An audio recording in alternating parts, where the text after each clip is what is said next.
Finally tonight, a poem nearly 200 years old that has become part of family Christmas traditions around the world. A visit from St. Nicholas. It's better known as The Night Before Christmas. Here's a reading by our very own Charlie Rose.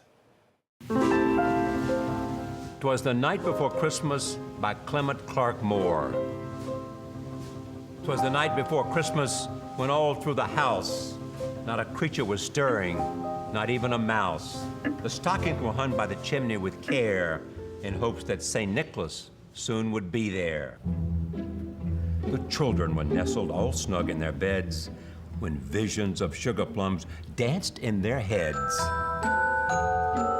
And Mama in her kerchief and me in my cap had just settled our brains for a long winter's nap.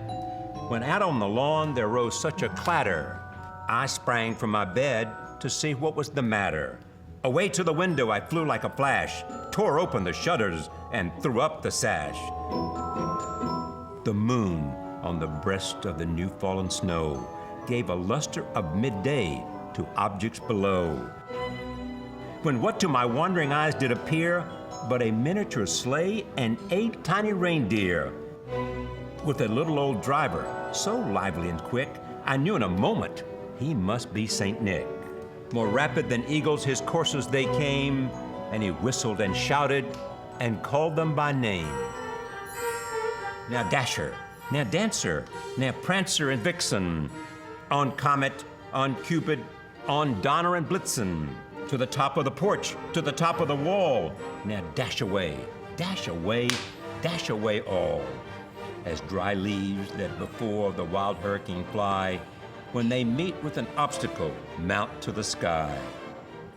So up to the housetop the coursers they flew, with a sleigh full of toys and St. Nicholas too.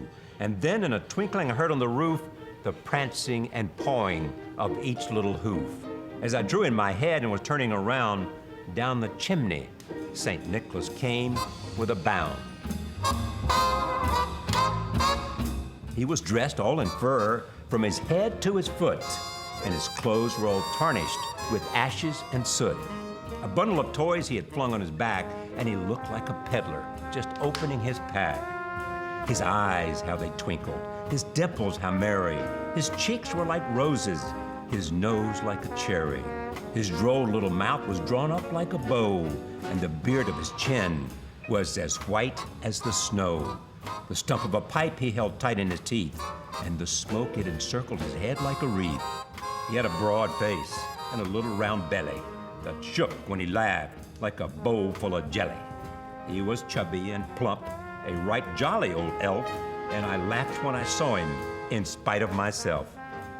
A wink of his eye and a twist of his head, soon he gave me to know I had nothing to dread.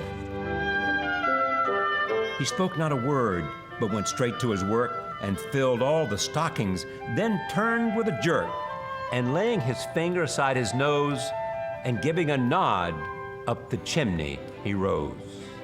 He sprang to his sleigh, to his team gave a whistle, and away they all flew like the down of a thistle. But I heard him exclaim, ere he drove out of sight, "Happy Christmas to all, and to all a good night."